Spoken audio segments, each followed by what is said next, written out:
igitambo kizima ni Yesu, igitambo kiza gikwiye, niwe witanze rimwe gusa, iyi si yarokoka, apfa kubwacu kandi nta cyaha yigeze akora.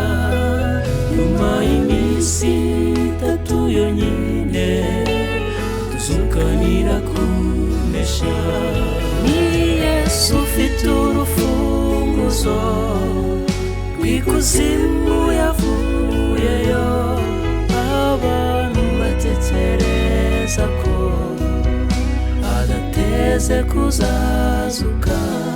Yarazutse ubari mu ijuru, niwo dusabira, abamwemera nibo gusa bazabana mu bwami bwe.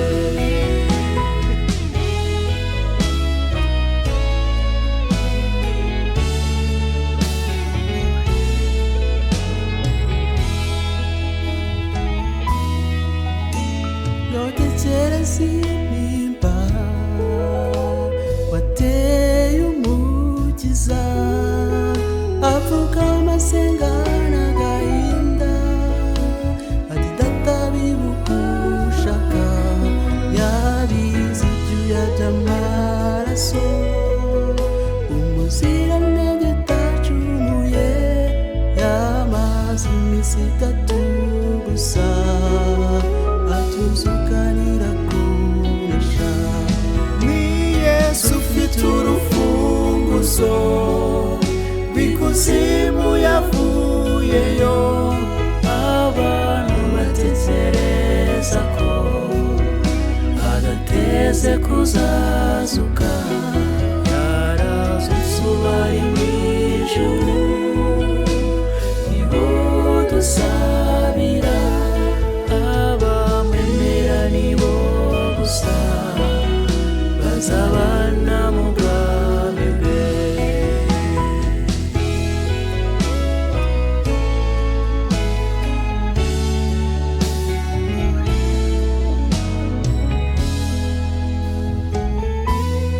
Hari abatemera ko Yesu yapfuye cyangwa yazutse, bahakana bivuye inyuma igitambo cy'umukiza.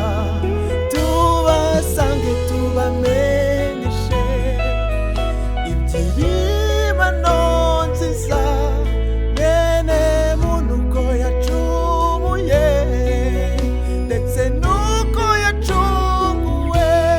Ni Yesu ufite urufunguzo rw'ikuzimu, yavuyeyo abantu batekereza ko adateze kuzazuka.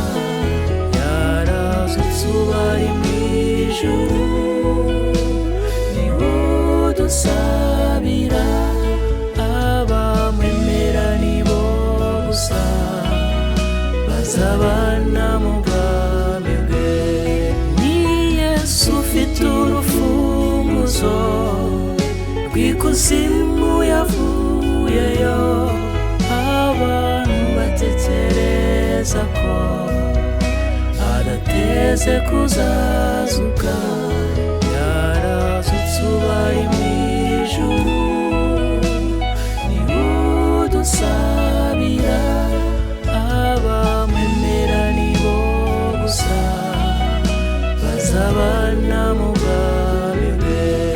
Yarazutse ubari mu ijuru, niwo dusabira, abamwemera nibo gusa bazabana mu bwami bwe. Abamwemera nibo gusa bazabana mu bwami bwe. Abamwemera nibo gusa bazabana mu bwami bwe. Ni Yesu ufite urufunguzo rw'ikuzimu,